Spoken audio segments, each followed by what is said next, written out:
Hi, Mr. Noel. Thank you so much for joining me in this podcast episode. Really appreciate it. How are you today? I'm doing great, Razzle. I'm absolutely fine today.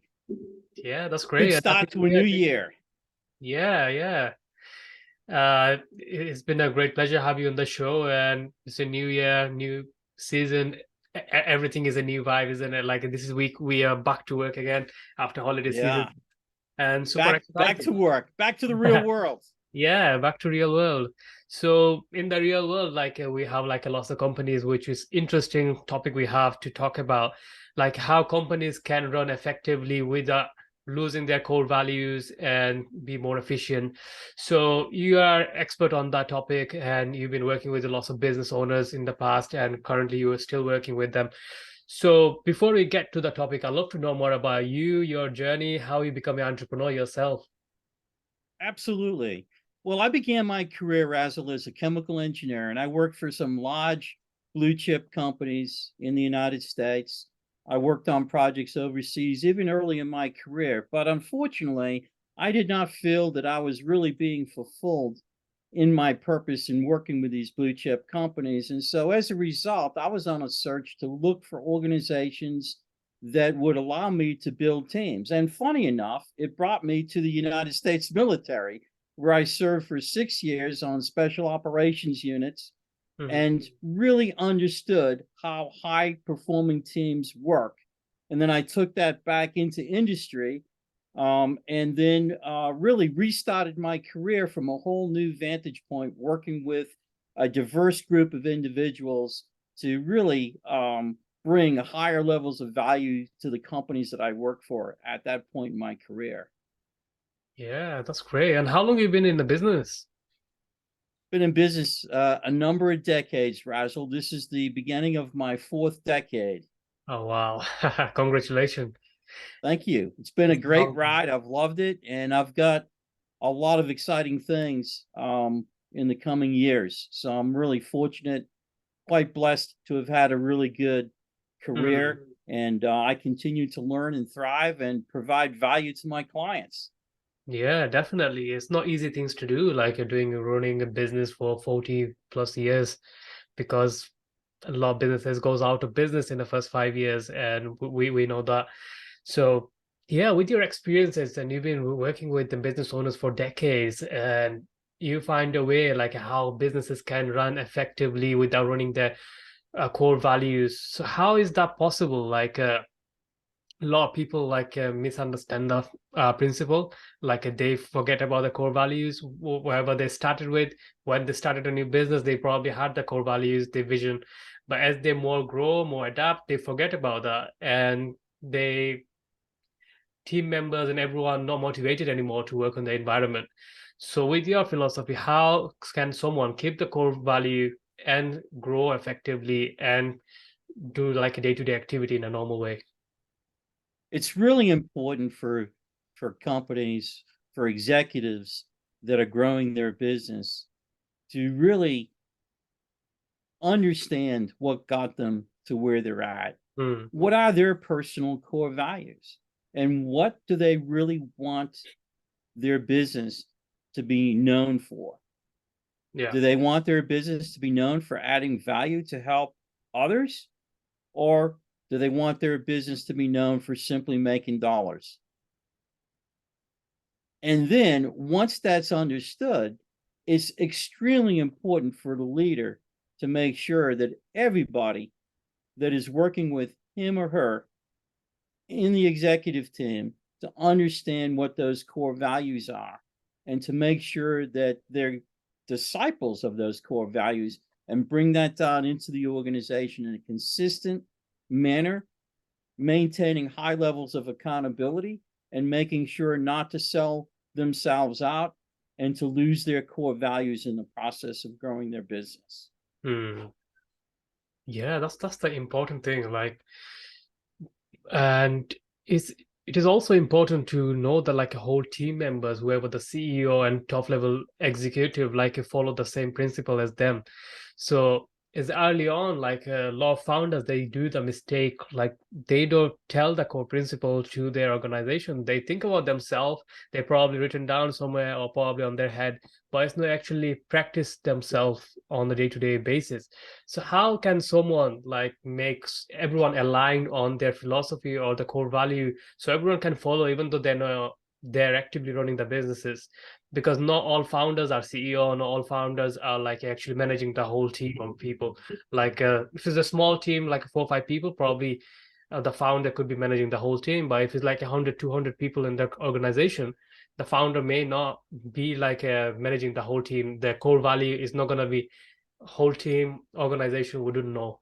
So how can someone like give the message to their team and they can follow the same principle the company needs to have?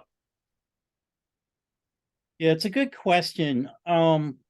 Oftentimes what we see in working with small companies, mid-sized companies, particularly family-owned businesses, um, even though the owners and the founders of those business have the best intent, Mhm. unfortunately, what I've seen a lot of times happens is that they do not have an inclusive environment. They have an exclusive environment for a chosen few. And it builds up a lot of negative thoughts between them and the others that aren't in that chosen few. Right. My advice to owners is not to do that, is to define your organization as to the roles and responsibility. Develop very early on a matrix of what those responsibilities are for each individual position and Mhm. what their levels of authority are for each individual position. And make it transparent how decisions are made. Right. And as you have an organization that is a high level of accountability and transparency, those values will naturally follow if the leaders in all those different positions practice what they preach. They have Mhm. to lead by example.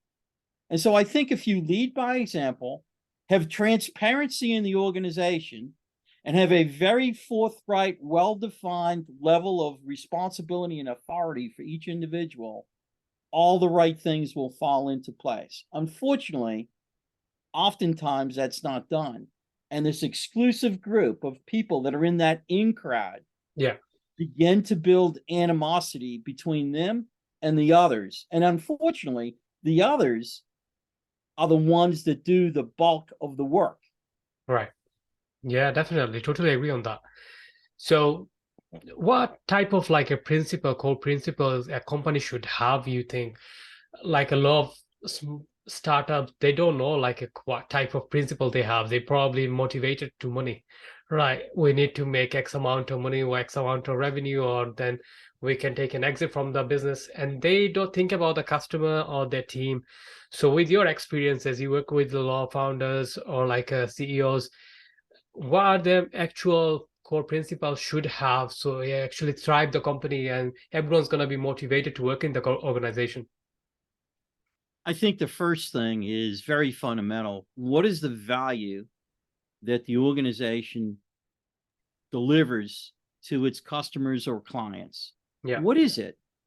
And how can we make sure that we stay ahead of the competition to continually provide the highest level of value, the Mm, highest level of customer satisfaction at the lowest possible cost?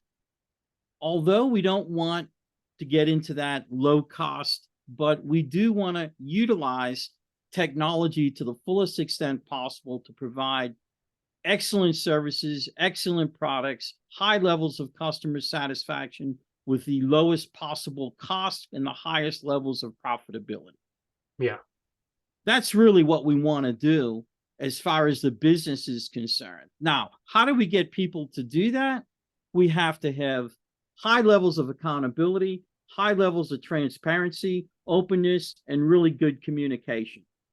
Once Right. we do those things, in addition with knowing the value that we bring to our clients is a number one, we're going to do well. We're all going to prosper Yeah, at all levels in the organization. It's definitely. So really a very simple formula for success when you get right down to it. yeah. Unfortunately, people, leaders are not very open to dealing with people issues. Hmm. So they tend to spend too much time on the processes, the technology, the delivery of those services, and not enough time on the people side. If they were to spend more time on the people side, many of those other problems will get solved. But unfortunately, many leaders are uncomfortable dealing with those people issues. And so they sweep them under the rug, and over time it builds up a lot of negative energy, and that energy kind of snowballs, and now the organization is becoming dysfunctional. And Yeah. once the organization becomes dysfunctional, they can't do those things that we just talked about. So it's really a lot easier than people think if they're willing to pay attention to what I refer to as the human system. So do you think like is it always important to create the core principles very early stage of the business, or like anyone can start it? Let's say someone in the business for like 5 years now, and they didn't create any kind of principle core value for the company, and now they thinking to do that. Is it too late, do you think, or like if they create it right now, is going to be effective? No, it's not too late. In fact, we deal with a large number of clients that have that particular issue. And Okay. they may have been in business for 5, 10, 15, even 20 years. Hmm. So what we can do is we can work with them in a executive team environment, and we can break apart that team and look at the behaviors of that team Yeah. and how that team works together.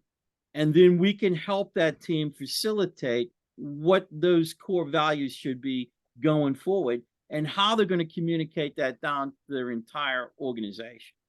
So it's a very interesting approach to helping companies do that, Yeah. but it has a dramatic impact on the organization if it's done correctly. Yeah, and a lot of people don't know though. That's the thing. Like a lot of entrepreneurs, a lot of founders don't know how to do it properly. So let's say someone like come to your business and they looking for that kind of help, like how I can structure it, how I can create a core value so everyone believe in it, like in my vision, my goal, and everything.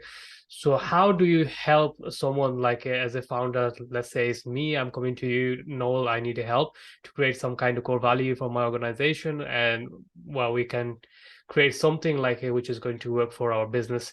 So what's the steps you take in order to help them as a client or like as an individual? It's a 5-step process. Okay. The first step is to administer a behavioral assessment to each member of the executive team. Hmm. And in that first step, we will go through those assessments with the owner or with the person that's in charge, the CEO or the president, and discuss that individual's core drives and behaviors All right. and how they operate, and to give them an understanding of their strengths, but also for them to understand some of their vulnerabilities and how their communication might elicit certain responses in the people that they're dealing with. Mm-hmm. That's the first thing that we do. The second thing that we do is that we look at the entire team with that owner or with that CEO, and we evaluate the interactions that that CEO has with each individual on that team. Again, we're looking for areas of strength to leverage, but we're also looking for areas of friction where friction occurs, and they sort of know that that happens, but they're so used to it, it's not in their top of minds, and they kind of sweep that under the rug. So Yeah. that's the second thing that we do. The third thing that we do is we take the work that needs to be done, the priorities of what that company is trying to accomplish, Yeah. and we look at where there might be some inherent gaps. As we build action items, we now are in a position of working with that CEO to really evaluate their values and to see where they might need to implement different values to get them to where they want to go. Mm-hmm. And so those values now become part of an action plan. Now, the fourth step is to get that executive team together and go through two-hour sessions to bring them through the same journey of discovery. Right. The same journey of discovery. And now they become invested in that process. They might add a little bit, they might take a little bit away, but essentially they're going to end up in the same place of where that CEO wants to go. And now we've examined those values, and now we have a united front on how we're going to move forward to establish those values for the rest of the company. The fifth thing that we do is we get all the middle managers together, the next level down, Right. and we bring them through the same thing in an abbreviated format. And as we're working that, we might then find managers that are going to be more open and others that are not going to be as open. And we'll rank and evaluate each one of those managers, and we'll come up with an action plan for that executive team to develop those managers, or sometimes have to replace those managers. Or put them into another position. Just depends. But we need to be open-minded through this 5-step process, and it doesn't take long to do. We can do this within 60 days. Right. To implement it, right, on the organization. Yes. Okay. So yeah, when someone get the kind of plan and execution, then they know which path to follow. Otherwise, they just putting the arrow in a blank spot and they don't know where the target is. And obviously they're not gonna achieve their revenue goal or their business goals, whatever the core value they want to create. And yeah, it is really important. So do you still believe in creating a revenue goal for a organization while they have Absolutely. a core values? Absolutely. Businesses are in business to make money. Yeah.